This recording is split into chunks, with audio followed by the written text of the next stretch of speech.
ஹாய்ங்க, இன்றைக்கி வீடியோவில் ஒரு டிஃப்ரெண்ட்டான ரெசிபி ஆஃப்கானி எக் கறி எப்படி செய்கிறதுன்னு பார்த்துடலாம். அதுக்கு தேவையான பொருட்கள் 2 பெரிய சைஸ் வெங்காயம் கட் பண்ணி எடுத்துக்கிறேங்க, ஒரு கைப்பிடி அளவு கொத்தமல்லி இலை எடுத்துக்கிறேன், ஒரு கேப்சிகம் கட் பண்ணி எடுத்துக்கிறேங்க, அப்புறம் ஒரு கையளவு இஞ்சி பூண்டு கட் பண்ணி எடுத்துக்கிறேங்க, அதுக்கப்புறம் ஒரு 10 கேஷ்யூ நட்ஸ் எடுத்துக்கிறேன், 2 ஸ்பூன் கர்ட் எடுத்துக்கிறேங்க, ஒரு பேன் எடுத்துக்கலாங்க. அதில் 3 டேபிள் ஸ்பூன் ஆயில் சேர்த்துக்கலாம்.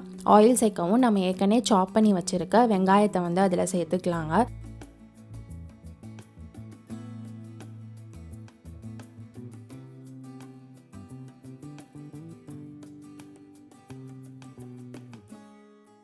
வெங்காயம் சேர்த்ததுக்கப்புறம் நம்ம ஆல்ரெடி எடுத்து வச்சுருக்க இன்க்ரீடியன்ஸை ஒன்றா சேர்த்துக்கலாங்க. சேர்த்துட்டு ரொம்ப லைட்டாக சாட்டே பண்ணாலே போதுங்க, ரொம்ப டீப்பாக பண்ணணும்னு அவசியம் இல்லை.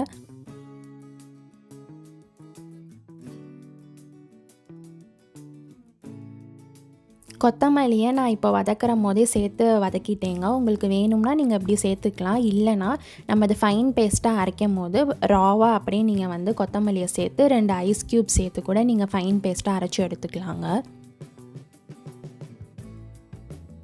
பார்ஷியலாக வதக்கி எடுத்தாச்சுங்க. இதை ஆற விட்டு மிக்ஸி ஜாரில் ஃபைன் பேஸ்ட்டாக அரைச்சி எடுத்துக்க போகிறோம். நம்ம ஏற்கனவே எடுத்து வச்சுருக்க 2 ஸ்பூன் கர்டையும் சேர்த்து ஒரு ஃபைன் பேஸ்ட்டாக அரைச்சி எடுத்துக்கலாங்க. எக்கை ஃப்ரை பண்ணி எடுக்க போகிறோங்க. அதுக்கு வந்து நான் பாயில் பண்ண எக் எடுத்துக்கிறேன், ஒரு ஸ்பூன் காஷ்மீரி மசாலா எடுத்துக்கிறேங்க, ஒரு ஸ்பூன் மஞ்சள் தூள் எடுத்துக்கிறேங்க, தேவையான அளவு உப்பு எடுத்துக்கலாங்க, ஒரு ஸ்பூன் பெப்பர் மசாலா எடுத்துக்கிறேன், ஒரு ஸ்பூன் கரம் மசாலா எடுத்துக்கலாம், ஒரு ஸ்பூன் மல்லித்தூள் எடுத்துக்கலாங்க. ஒரு பேனில் ஆயில் சேர்த்துக்கலாங்க. ஆயில் சேர்த்துட்டு நம்ம ஆல்ரெடி எடுத்து வச்சுருக்க மசாலாஸை வந்து ஒன்றா நம்ம ஆட் பண்ணிக்கலாம்.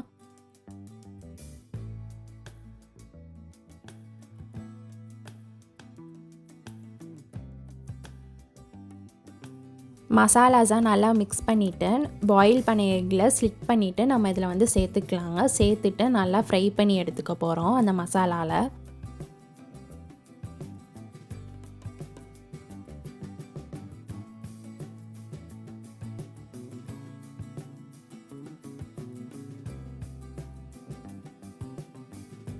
எக்கு ஃப்ரை பண்ணி எடுத்தாச்சுங்க. இப்போ கறிக்கு ரெடி பண்ணிடலாம். அதுக்கு 2 ஸ்பூன் பட்டர் எடுத்துக்கலாங்க, 2 ஸ்பூன் ஃப்ரெஷ் க்ரீம் எடுத்துக்கிறேங்க, மிளகு சீரகம் எடுத்துக்கலாம், அதுக்கப்புறம் ஹோல் ஸ்பைசஸ் எடுத்துக்கலாங்க, ஃப்ரை பண்ண எக்ஸ் எடுத்து வச்சுக்கலாம், அதுக்கப்புறம் ஒரு ஸ்பூன் கரம் மசாலா எடுத்துக்கலாங்க, ஒரு ஸ்பூன் கொரியாண்டர் மசாலா எடுத்துக்கலாம், அதுக்கப்புறம் காஷ்மீரி மசாலா ஒரு ஸ்பூன் எடுத்துக்கிறேங்க, ஒரு ஸ்பூன் சீரகத்தூள் எடுத்துக்கலாங்க.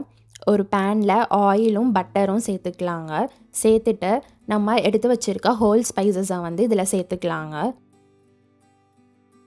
ஹோல் ஸ்பைசஸை நல்லா பட்டரில் மிக்ஸ் பண்ணி எடுத்துக்கலாங்க. இப்போது நம்ம மிக்சியில் அரைச்சி வச்சுருக்க அந்த பேஸ்ட்டை வந்து பட்டரில் சேர்த்துக்கலாம். சேர்த்து மிக்ஸ் பண்ணிவிட்டு இந்த கறிக்கு தேவையான அளவு தண்ணி சேர்த்துக்கலாங்க.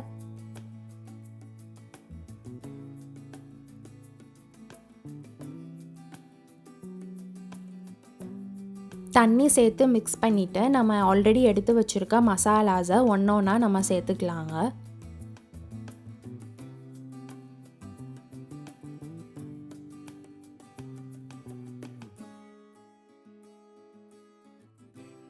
மசாலா சேர்த்து நல்லா மிக்ஸ் பண்ணிக்கலாங்க. அந்த கிரேவியோட சேர்த்ததுக்கப்புறம் 3 ஸ்பூன் ஃப்ரெஷ் க்ரீம் சேர்த்துக்கலாங்க. ஃப்ரெஷ் க்ரீம் வந்து ஆப்ஷனல் தான், உங்களுக்கு வேணாட்டி நீங்கள் சேர்க்க வேணாம்.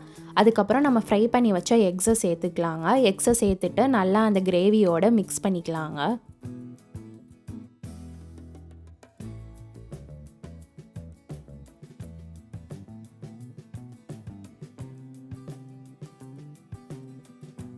ஒரு 5 to 10 மினிட்ஸ் லோ ஃப்ளேமில் வச்சு ஒரு 2-3 கொதி வர அளவுக்கு குக் பண்ணிக்கலாங்க. வீட்டுக்கு திடீர்னு கெஸ்ட்டெல்லாம் வந்துட்டால் ஒரு 15 மினிட்ஸ்க்குள்ளே நீங்கள் இந்த ரெசிபி பண்ணி இடியாப்பமோட சர்வ் பண்ணிங்கன்னா செம்ம அல்டிமேட்டாக இருக்குங்க. ஸோ அவ்வளோதாங்க, ஆஃப்கானி எக் கறி வந்து ரெடி ஆயிடுச்சு. இது வந்து பரோட்டா, சப்பாத்தி, இடியாப்பமுக்கு செம்ம சூப்பர் காம்பினேஷனாக இருக்கும். கண்டிப்பாக நீங்களும் வீட்டில் ட்ரை பண்ணி பார்த்துட்டு எப்படி இருக்குன்னு கமெண்ட்டில் சொல்லுங்கள்.